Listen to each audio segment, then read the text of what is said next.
What's happening everyone, my name is Alex and welcome back to a new review. Today we are checking out a premium dashcam called the IROAD X9. It's possible that you haven't heard of this brand before, and that's because this brand is big around Asia, not so much around North America, but that's probably gonna change in the near future. So the company importing this camera into North America, it's called Black Box My Car, and this is also the company that sent over this review unit, and there will be some links in the video's description just in case you wanna check out the camera. We are gonna start with a very quick unboxing. So the camera comes in a fairly big box. On the front of the box we see a picture of the main unit, and turning the box around we can see some of the specifications. And to quickly summarize the specifications, the main unit, so the front-facing camera, it's using the Sony Starvis image sensor with a field of view of 150 degrees. As for the rear camera, because we have a second camera with this, that one it's using the Sony X image sensor with a field of view of 145 degrees. Inside the box we have the front-facing camera, which is the main unit. We also have the rear camera and a 32 gig SD card, but this camera can take SD cards up to 128 gigs.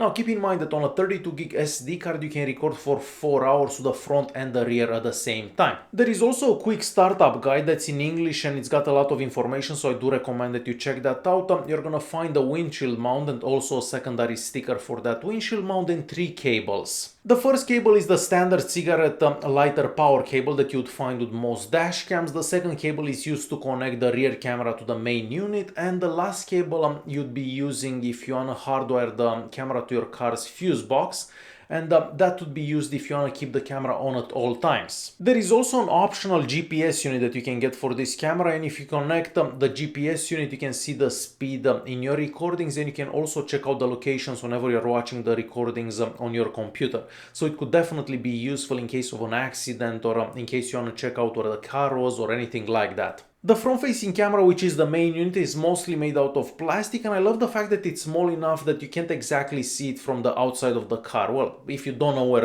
to look anyways. So on the front we have the brand name and the model name, and just below that we have a very cool looking LED light. Now I can imagine that some people aren't exactly gonna like how that LED light looks, but you can always turn it off from the software, so it's very simple to do so. Everything inside the lens is also made out of glass, and that means that even if the camera sits in direct sunlight for extended periods of time, nothing will happen to the lens, so the lens is not going to become blurry.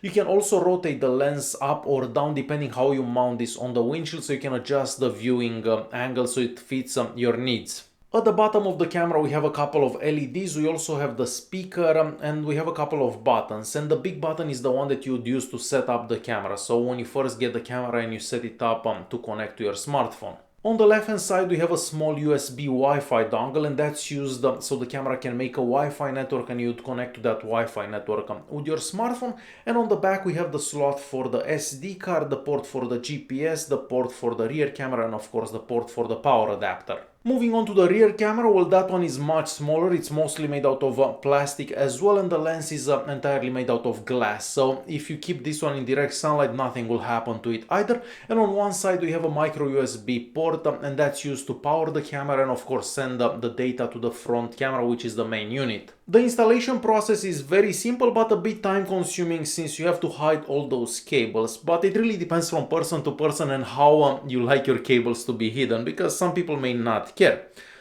This will also be a bit different depending on the car that you are driving.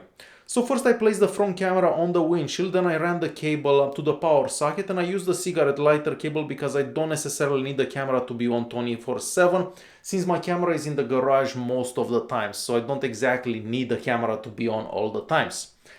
After mounting the rear camera, I ran the cable all the way to the front unit, and once again that was very time consuming because I had to hide that cable, but it will be different depending on the car that you're driving, as I said before. So the same goes for the GPS unit. You basically attach the GPS unit somewhere on the windshield, you connect the GPS unit to the camera, and that's pretty much it, you're all set. In my case I installed the camera right behind the mirror because I don't exactly like seeing stuff on my windshield, and this way I don't exactly get to see see the camera. I just see a couple of cables just above the mirror, but that's pretty much it. Setting up the camera and controlling the camera is done directly from your smartphone, but you're gonna have to install an app on your smartphone, and the app is called IROAD, and you can find it in the Google Play Store or the iOS store, but me personally, I only used it on Android. Once you have the camera set up, you can see the live view from the front or the rear camera, depending what you choose, and you can also change settings for the rear or the front camera right from your smartphone. So for example, you can change the brightness for the front or the rear, and of course you can change the resolution and how many frames per second do you want recorded. There is also an advanced driver assistance system available, and if you decide to turn that on, the camera will basically alert you if you cross the lanes by mistake or if the car in front of you moves and so on. Now, personally, I don't use this feature on any dash camera, but I can see it being useful for a bunch of people. But me personally, I just don't like using any systems like that. If you use the camera hardware to your car's battery, there is also an option so you can adjust at what voltage the camera should turn off so it doesn't discharge your car's battery too much, and you can select different values in there as well. So once again, I'm not using this because I don't use the camera hardware to my car's battery. I basically use the cigarette lighter, so every time I turn off the car, the camera turns off, and every time I turn on the car, the camera turns on. And lastly, you can adjust the sensitivity for the parking monitor. So every time the camera senses that you are not driving, it will turn on the parking monitor, and then it will record every time it senses some motion ahead of it. And that's great if you leave your car parked outside or something like that in a parking lot and there are a lot of cars coming and going. So you can adjust the sensitivity of the parking monitor. If you get a lot of recordings that you don't exactly want to see, just set that to low, and then you're gonna get less whenever something is closer to your vehicle. To view any recordings that you may have saved on the SD card, you can either do it from your smartphone, so you can check out pretty much everything that it's saved on the SD card, or you can take out the SD card and plug in the SD card to your computer. And there is an app for your computer, and that's available for Windows or Mac. And me personally, I use the version for Mac. From what I've seen online, the version for Windows has a few more options than the version for Mac, which is always the case. And I will actually leave a link in the top right corner if you'd like to see a video showcasing the Windows program. And the video was actually made by Blackbox My Car. The Mac version of the app is very simple to use. You can basically see all the recordings that you have saved on the SD card. You can see the front and the rear cameras. You can see both cameras at the same time. If you want, you have access to all the settings for the camera. So basically the settings get saved on the SD card, and whenever you put in the SD card in the camera will get all those settings that you've set from the app. So it's very simple to use. You can also see the location for each recording right on the screen there, and it's using Google Maps to pull that, and of course you can export those files so you can watch them on a Mac, or if you want to save them on your Mac and so on. So very simple to use. Alright, so next we're gonna check out some daytime and nighttime recordings that I've done with the front and the rear cameras. Now, depending on the car that you have this installed in, you may see more or less reflection. In my case, with the rear window, there is a lot of reflection because the window is slanted that way, and yeah, I should position the camera in a different spot, but I just want to peel that sticker off and try to stick it in a different place. So let's check those out.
And as you've seen, you can clearly see the license plates mostly for the recordings done with the front-facing camera. Now with the rear camera, mostly at night, it's difficult to see the license plates because you have all those headlights pointing directly to the camera, so a bit difficult to do.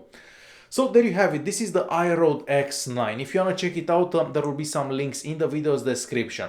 Hopefully you enjoyed this video. If you did like it, press that like button, don't forget to subscribe, and I'll see you in the next one. Thanks for watching.